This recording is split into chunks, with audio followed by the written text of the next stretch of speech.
Hi friends, welcome to our channel Ammi Chutney. இன்னைக்கு நம்ம double beans வச்சு அரைச்சி விட்ட குழம்பு எப்படி வைக்கிறதுன்னு பார்க்க போறோம். இந்த கிராமத்து அரைச்சி விட்ட குழம்பு எப்படி செய்யறதுன்னு பார்க்கிறதுக்கு முன்னாடி நம்மளோட இந்த Ammi Chutney சேனலை தொடர்ந்து பார்க்கிறதுக்கு சேனலை சப்ஸ்கிரைப் பண்ணிடுங்க. அதுக்கு வீடியோவுக்கு கீழே இருக்கிற ரெட் கலர் சப்ஸ்கிரைப் பட்டனை கிளிக் பண்ணி கூடவே பெல் பட்டனையும் கிளிக் பண்ணி ஆல் என்ற ஆப்ஷனை செலக்ட் பண்ணிடுங்க. இப்போ இந்த சுவையான அரைச்சி விட்ட குழம்பு எப்படி வைக்கிறதுன்னு பார்க்கலாம். இதுக்கு நான் டபுள் பீன்ஸ் எடுத்துர்க்கேன். இது ஒரு 10 மணி நேரத்துக்கு ஊற போட்டுடணும். நைட்டே ஊற வச்சிட்டோம் அப்படினா காலையில செய்யிறதுக்கு சரியா இருக்கும். ஊர்ன இந்த பருப்பை குக்கர்ல சேர்த்தறலாம். இதுக்கு தேவையான அளவுக்கு தண்ணி சேர்த்துட்டு கொஞ்சமா உப்பும் சேர்த்து 4 விசில் வரைக்கும் வச்சு வேக வச்சுக்கலாம். இது வேகட்டும். நம்ம குழம்புக்கு தேவையான மசாலா ரெடி பண்ணிடலாம். இதுக்கு 1/2 ஸ்பூன் அளவுக்கு கடலைப்பருப்பு எடுத்து அதை ட்ரை ரோஸ்ட் பண்ணிக்கலாம். கடலைப்பருப்பு பாதி அளவு வறுபட்டதும் 1/2 ஸ்பூன் அளவுக்கு கொத்தமல்லி சேர்த்தலாம். கூடவே 4 காஞ்ச மிளகாயும் சேர்த்து ட்ரை ரோஸ்ட் பண்ணிக்கலாம்.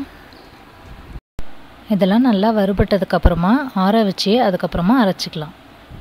அரைக்கும் போது திட்டமாக தண்ணி சேர்த்து நல்லா பேஸ்ட்டாக அரைக்கணும். அப்போ தான் நல்லாயிருக்கும். தனியா மிளகாலாம் நல்லா நைஸாக அரைஞ்சதுக்கப்புறமா எடுத்து வச்சுருந்த 2 ஸ்பூன் அளவுக்கு தேங்காய் துருவல் இதையும் சேர்த்து லைட்டாக அரைச்சிக்கலாம். தேங்காவை ரொம்ப பேஸ்ட்டாக அரைக்கணும்னு இல்லை, ஸோ லைட்டாக அரைச்சி எடுத்து வச்சுட்டா போதும். குழம்புக்கு தேவையான அரைச்ச மசாலா ரெடி. ஒரு உருளைக்கிழங்கை நல்லா வாஷ் பண்ணிவிட்டு தோலை சீவாமல் கட் பண்ணி எடுத்து வச்சுக்கலாம்.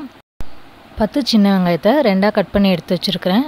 அதுமாரி 10 பல் பூண்டையும் பெருசாக இருக்கிற பூண்டு 2ஆக கட் பண்ணி வச்சுருக்கிறேன்.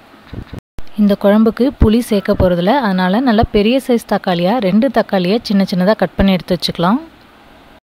இஞ்சி பூண்டு விழுது 1 ஸ்பூன் அளவுக்கு. தாளிப்புக்கு பிரிஞ்சி இலை, பட்டை, 3 கிராம்பு. குழம்புக்கு தேவையான அளவுக்கு சமையல் எண்ணெய் சேர்த்துக்கலாம். எண்ணெய் சூடானதும் எடுத்து வச்சுருந்த பட்டை, கிராம்பு, பிரிஞ்சி இலை இதெல்லாம் சேர்த்துட்டு கூடவே அரைச்சி வச்சுருந்த இஞ்சி பூண்டு விழுதையும் சேர்த்துடலாம். இஞ்சி பூண்டு விழுது லைட்டாக வதங்கினதுக்கப்புறமா எடுத்து வச்சுருந்த பூண்டு சேர்த்துடலாம். இதில் கட் பண்ணி வச்சுருந்த சின்ன வெங்காயத்தையும் சேர்த்து வதக்கிக்கலாம்.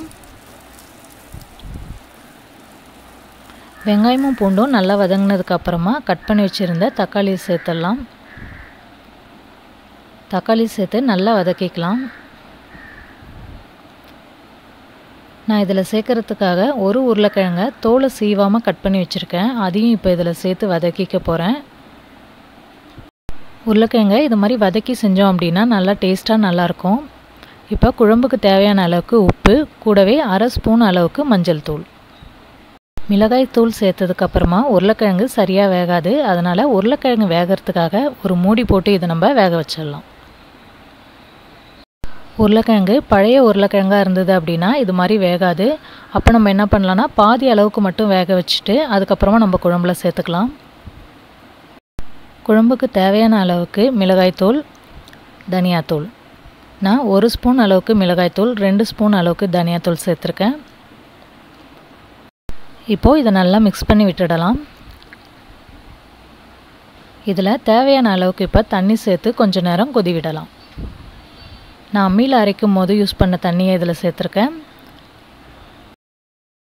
இப்போ நம்ம குக்கரில் வேக வச்சுருந்த பருப்பு பார்க்கலாம். பாருங்கள், பருப்பு இந்த அளவுக்கு நல்லா வெந்திருக்கணும். அப்போ தான் குழம்பு நல்லா வாசமாக இருக்கும். இப்போ இதில் இருக்கிற தண்ணியை வடிகட்டி அந்த தண்ணியவும் நம்ம குழம்புல சேர்த்துடலாம். இப்போ இது ஒரு 5 நிமிஷத்துக்கு நல்லா கொதிக்கட்டும். குழம்பு நல்லா கொதி வந்ததுக்கப்புறமா அரைச்சி வச்சுருந்த மசாலா பேஸ்ட்டையும் சேர்த்து நல்லா மிக்ஸ் பண்ணி விட்டுடலாம். நம்ம மசாலாலாம் அரைச்சி போட்டதுனால குழம்பு நல்லா வாசமாக நல்லாயிருக்கு. இப்போ இதில் நம்ம வேக வச்சுருந்த டபுள் பீன்ஸை சேர்த்துடலாம். டபுள் பீன்ஸ் நல்லாவே வெந்துட்டதுனால இதை நான் கடைசியாக சேர்க்குறேன். சப்போஸ் பாதி அளவுக்கு தான் வெந்திருக்கு அப்படின்னா நம்ம இதை முன்னாடியே சேர்த்துறது நல்லது. குழம்புல இருக்க உப்பு காரம்லாம் டபுள் பீன்ஸில் ஏறட்டும். ஒரு 5 நிமிஷம் ஃப்ளேமை சிம்மில் வச்சிடலாம். இந்த குழம்புல நம்ம பருப்பு சேர்த்துருக்கிறதுனால தேவையான அளவுக்கு பெருங்காயத்தூள் சேர்த்துக்கலாம்.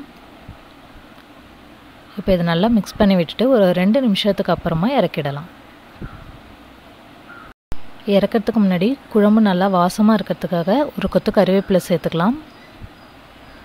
இந்த குழம்புல நீங்கள் உருளைக்கிழங்குக்கு பதிலாக முருங்கைக்காய் இல்லை கத்திரிக்காய் சேர்த்துக்கலாம்.